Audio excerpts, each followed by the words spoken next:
CBSE class 10th के लिए करीब 20% मार्क्स और क्लास 12th के लिए 30% मार्क्स कैसे दिए जाते हैं, एकदम फ्री।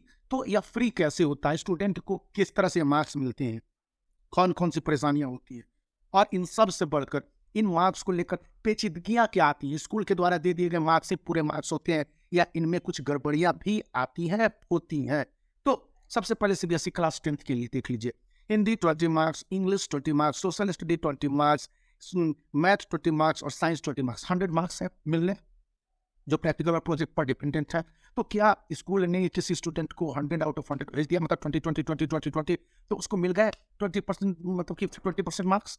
ऐसा नहीं होता है। एक स्टूडेंट के मार्क्स के रिकमेंडेशन 20 आउट ऑफ 20 यानी 100% प्रैक्टिकल प्रोजेक्ट में किए जाते हैं, तो उसको उसी बनिस्पत में written board examination means out of 80 20 से 30% मार्क्स अचीव होने की कंडीशन में सीबीएसई भी यह सोचता है कि यह तो करीब ऊंचा खेल खेला गया है, गड़बड़ की कंडीशन है, और उस कंडीशन में मार्क्स को रेस्पेक्टिवली डिड्यूस करने का सिस्टम बताया जाता है। जो भी रिपोर्ट्स हैं और जिस तरह से हिस्ट्री को आप दोहरा के देखेंगे तो पता चलेगा सीबीएसई क्लास 10th के स्टूडेंट के लिए तो स्कूलों ने रिकमेंड किया 20 मार्क्स और स्टूडेंट को मिल गया 16 मार्क्स, 17 मार्क्स, 18 मार्क्स, इवन 12 से 13 मार्क्स भी।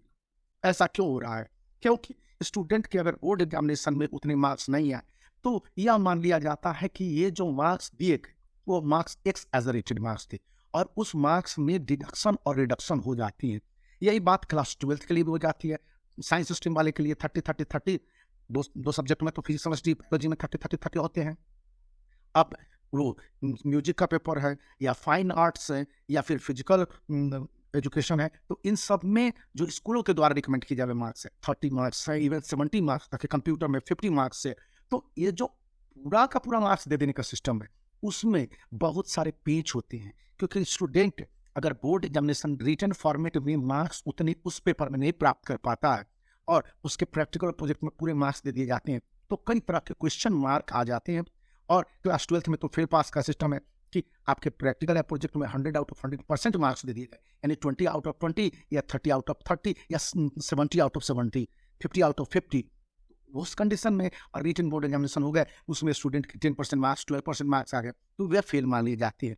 हाँ, ऐसे स्टूडेंट जिनका रिटन बोर्ड एग्जामिनेशन में 80 आउट ऑफ 80, 80 आउट ऑफ 75, 78 आ गए और उसके स्कूल के द्वारा रिकमेंडेड मार्क्स है 12, 13, इसको भी रेशनलाइज करने का सिस्टम बताया जाता है। मतलब कि स्टूडेंट के साथ जस्टिस होती है, कहीं पर इनजस्टिस नहीं होता है। और यह जो सीबीएसई का रूल है कि जो 100 मार्क्स से 150 मार्क्स तक क्लास 10th को फ्री दे देना या फिर क्लास 12th के लिए 150 मार्क्स से करीब 200 मार्क्स तक फ्री दे देना, क्योंकि सभी माइनर पेपर मेजर पेपर को सेलेक्ट कर देते हैं ज़्यादा मार्क्स के लिए, तो क्लास 10th के स्टूडेंट के लिए 20 से 30% का बेनिफिट है। वहीं क्लास 12th के स्टूडेंट के लिए 40% तक का मार्क्स बेनिफिट प्रैक्टिकल प्रोजेक्ट या एसीपीडब्ल्यूज के मार्क्स, जो आपके माइनर पेपर के मार्क्स प्रोजेक्ट प्रैक्टिकल में है, तो ये होते हैं। तो इसमें स्टूडेंट कर क्या सकते हैं, यहाँ पर एक चालाकी है, एक ट्रिक है कि आप अपने रिटन बोर्ड एग्जामिनेशन में जो प्रैक्टिकल प्रोजेक्ट से संबंधित क्वेश्चन है उसको ज़्यादा से ज़्यादा सॉल्व करेंगे। और जब इस तरह के बात का होते हैं, एक्टिविटी बेस्ड हो गए या कंसेप्ट बेस्ड हो गए, इस बार तो कंसेप्चुअल यानी कि कॉम्पिटेंसी बेस्ड क्वेश्चन को अटेम्प्ट करने की बात की गई, अगर स्टूडेंट करते हैं तो उनके मार्क्स जो प्रैक्टिकल प्रोजेक्ट में है रिड्यूस नहीं किए जाएंगे, क्योंकि यह देखा जाएगा कि जो भी प्रैक्टिकल प्रोजेक्ट एक्टिविटी या थ्योरी को प्रूव करने जैसे क्वेश्चन को उसने अच्छी तरह से इलाबोरेट करके सही ढंग से लिखा है, तो स्टूडेंट को वाजिब रूप से प्रैक्टिकल प्रोजेक्ट में मार्क्स दिए गए हैं और उसको रिड्यूस नहीं किया जा सकता।